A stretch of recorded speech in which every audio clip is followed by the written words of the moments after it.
الرجيم. بسم الله الرحمن الرحيم. الذي جعل لكم من الشجر الأخضر نارا وإذا أنتم منه توقدون.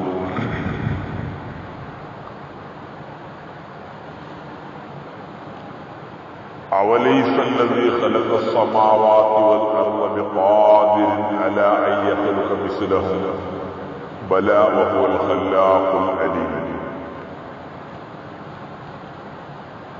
പച്ചമരത്തിൽ നിന്ന് നിങ്ങൾക്ക് തീയെ അല്ലാഹു സുബ്ഹാനഹു വ തആല നൽകിയിരിക്കുകയാണ്. അതിൽ നിന്നാണ് നിങ്ങൾ തീ കത്തിച്ചുകൊണ്ടിരിക്കുന്നത് എന്ന് പരിശുദ്ധ ഖുർആൻ പറയുന്നു. പച്ചമരം എന്ന് പറഞ്ഞാൽ തീയുണ്ടാകുന്നത് എങ്ങനെയാണ്? അതിന്റെ യാഥാർത്ഥ്യം നോക്കിയാൽ നമുക്ക് തന്നെ അറിയാം. കരണ്ട് ഉണ്ടാക്കുന്നതിന്റെ ഒരു ഐറ്റമാണ് വെള്ളം. വെള്ളം കൊണ്ട് കരണ്ട് ഉണ്ടാക്കുന്നത്. മറ്റു പല ഭാഗങ്ങളിലൂടെയും കരണ്ട് ഉണ്ടാക്കുന്നു. എങ്കിൽ ഖുർആൻ ഇവിടെ പറയുന്നത് തീയുടെ കാര്യമാണ്. അത് പച്ചയായ മരത്തിൽ നിന്നാണ് അല്ലാഹു സുബ്ഹാനഹു വ തആല അതുണ്ടാക്കുന്നത്. ഇതൊക്കെ അല്ലാഹു എന്തിനാണ് പറയുന്നത്? ഹാദാ ദാലുൻ അലൽ ഖുദ്റത്തി അലൽ ബഅസി. ഇങ്ങനെയുള്ള അത്ഭുതം ഉണ്ടാക്കുന്ന അല്ലാഹു അവന് നാളെ മരിച്ചവരെ പുനർജന്മം നടത്താൻ സാധിക്കുമെന്നാണ് അല്ലാഹു ഇവിടെ ഉദ്ദേശിക്കുന്നത്. കാരണം വെള്ളവും അതേപോലെ തീയും ഇത് രണ്ടിന്റെയും ഇടയിലാണ് അല്ലാഹു തആല ഒരുമിച്ച് കൂട്ടിയത്. പച്ചയായ മരം എന്ന് പറഞ്ഞാൽ ഏകദേശം ഉണങ്ങിയ മരത്തിനെ കത്തിച്ചാൽ അതിൽ നിന്ന് തീയുണ്ടാക്കാം. അതേസമയം പച്ചമരത്തെ കത്തിച്ചാൽ സ്വാഭാവികമായി തീ ഉണ്ടാകാൻ പാടില്ല. കാരണം പച്ചവെള്ളമൊഴിച്ചാൽ തീ അണഞ്ഞു പോകലാണ് പതിവ്. പക്ഷേ ഇവിടെ അങ്ങനെയല്ല.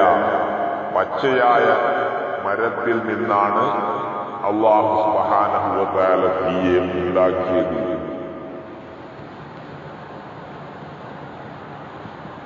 വെള്ളമാണെങ്കിൽ അവിടെ തീയെ കിടക്കുന്നില്ല. തീയാണെങ്കിൽ ആ മരത്തിനെ കരിക്കുന്നുമില്ല. ഇതാണ് പച്ചയായ മരം എന്ന് പറയുമ്പോൾ അതിന്റെ അവസ്ഥയെന്ന് ഇമാമിങ്ങൾ പറയുന്നു.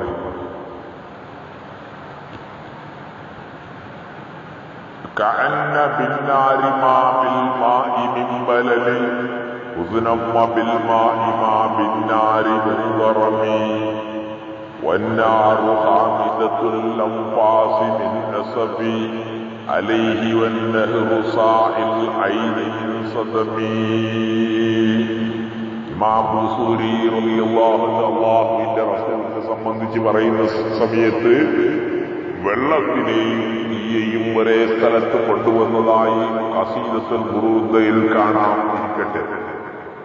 എന്നിട്ട് അല്ലാഹു പറയുന്നു, അവലൈസല്ലദീ ഖലഖസ് സമാവാതി വൽ അർദ. ആകാശവും ഭൂമിയും നാം കാണുന്ന വിശാലമായ ഗോളമാണ് ആകാശം. അതുപോലെ ഭൂമി.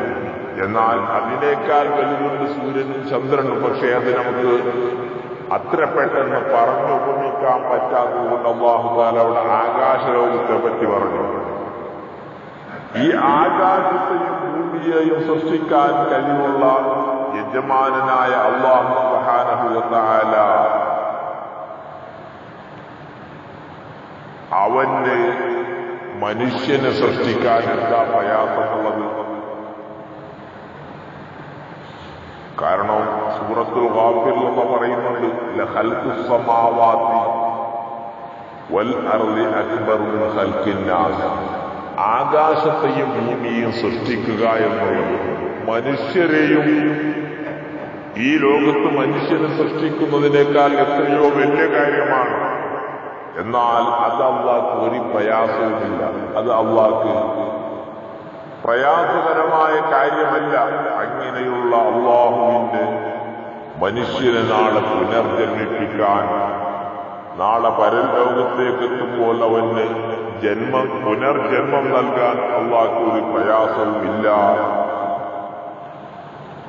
അവൻ വല്ലാത്ത സൃഷ്ടിപ്പുള്ളവനാണ്, വല്ലാതെ സൃഷ്ടിക്കുന്നവനാണ്, എല്ലാം അറിഞ്ഞവനാണ് എന്നാണ് അല്ലാഹു തആല പറയുന്നത്.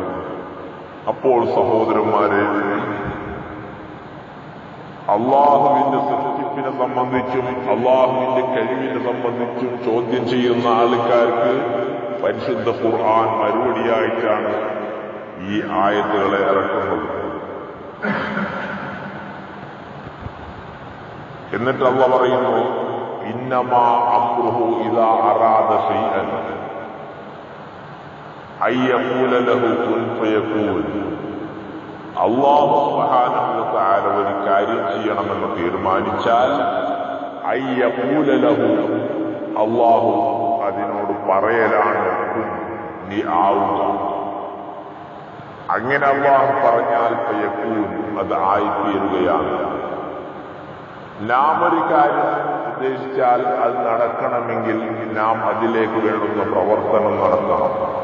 പക്ഷെ അള്ളാഹ് അങ്ങനെയൊന്നുമില്ല. അള്ളാഹു ഒരു കാര്യം ചെയ്യണമെന്ന് തീരുമാനിച്ചാൽ കുൻ എന്ന് പറഞ്ഞാൽ ബി എന്ന് പറഞ്ഞാൽ ഇംഗ്ലീഷിൽ പറയുമ്പോൾ നീ ആയിക്കോട്ടെ എന്ന് പറയണമെങ്കിൽ ടു ബി ആകണം, അല്ലെങ്കിൽ ബി ആവുക എന്ന് പറയണം. എന്നാൽ അല്ലാഹു സുബ്ഹാനഹു വ തആല പറയുകയാണ്, നീ അങ്ങനെ ആയിക്കോ, അതത്ര പറഞ്ഞാൽ മതി, ഉടനെ അത് ആയിത്തീരുകയാണ്, അതായിത്തീരുകയാണ്. എന്നിട്ട് യാസീന്റെ അവസാനത്തെ ആയത്താണ് വസുബ്ഹാനല്ലദീ ബിയദിഹി മലകൂതു കുല്ലി ശൈഇൻ വഇലൈഹി തുർജഊൻ. അല്ലാഹു സംശുദ്ധനാണ്, എല്ലാ വസ്തുവിന്റെയും അധികാരം അവന്റെ കയ്യിലാണ്. മലകൂതു കുല്ലി ശൈഇൻ, എല്ലാ വസ്തുവിന്റെയും അധികാരം. ഇന്ന് ലോകത്ത് എന്തൊക്കെ വസ്തുക്കൾ കാണുന്നുണ്ടോ, എന്തൊക്കെ കാര്യങ്ങൾ നാം വീക്ഷിക്കുന്നുണ്ടോ, അതിന്റെയൊക്കെ അധികാരമുള്ളത്, ഫുൾ പവറുള്ളത് അള്ളാഹുവിന്റെ കയ്യിലാണ്. റിമോട്ടുള്ളത് അള്ളാഹുവിന്റെ കയ്യിലാണ്. അവനാണ് റിമോട്ട് വെച്ച് കൺട്രോൾ ചെയ്യുന്നത്. അപ്പോ സഹോദരന്മാരെ, അല്ലാഹു സുബ്ഹാനഹു വ തആലയിലേക്കാണ് ഇലൈഹി തുർജഊൻ, അവനിലേക്കാണ് നമ്മെ മടക്കുന്നത്, അവനിലേക്കാണ് നമ്മെ മടക്കി അയക്കുന്നത് എന്ന് പരിശുദ്ധ ഖുർആൻ വ്യക്തമായിട്ട് യാസീനിൽ അല്ലാഹു പറയുകയാണ്. യാസീൻ സൂറത്ത് പരിശുദ്ധ ഖുർആന്റെ ഹാർട്ടാണ്, കൽബാണ്. യാസീൻ ഒരാൾ ഓതിയാൽ അത് അവന്റെ ദോഷം പൊറുക്കാനുള്ള കാരണമാണ്. രാത്രി സമയത്ത് ഒരാൾ ഓതിയാൽ സുബഹി സമയത്തേക്ക് ആകുമ്പോൾ അവന്റെ ദോഷം അല്ലാഹു വിട്ടുപുറത്തിട്ടുണ്ടാകും. അങ്ങനെ ഒരുപാട് മഹത്വങ്ങളുള്ളതാണ് യാസീൻ. ഒരുപാട് അത്ഭുതങ്ങളെ പറയുന്നതാണ് യാസീൻ. സയൻസുകളെ പറ്റി പറയുന്നതാണ് യാസീൻ. കഴിഞ്ഞ കാലത്തെ ഔലിയായിന്റെ ചരിത്രം പറഞ്ഞതാണ് യാസീൻ. അങ്ങനെ ഒരുപാട് മഹത്വങ്ങളുണ്ട്. അല്ലാഹു സുബ്ഹാനഹു വ തആലയുടെ ഉടമ്പടി, ആ ഒരു കവിനന്റ്, അതിനെ സംബന്ധിച്ച് യാസീൻ പറയുന്നുണ്ട്. അങ്ങനെ ഒരുപാട് അത്ഭുതങ്ങൾ നാം യാസീനെ സംബന്ധിച്ച് കേട്ടു.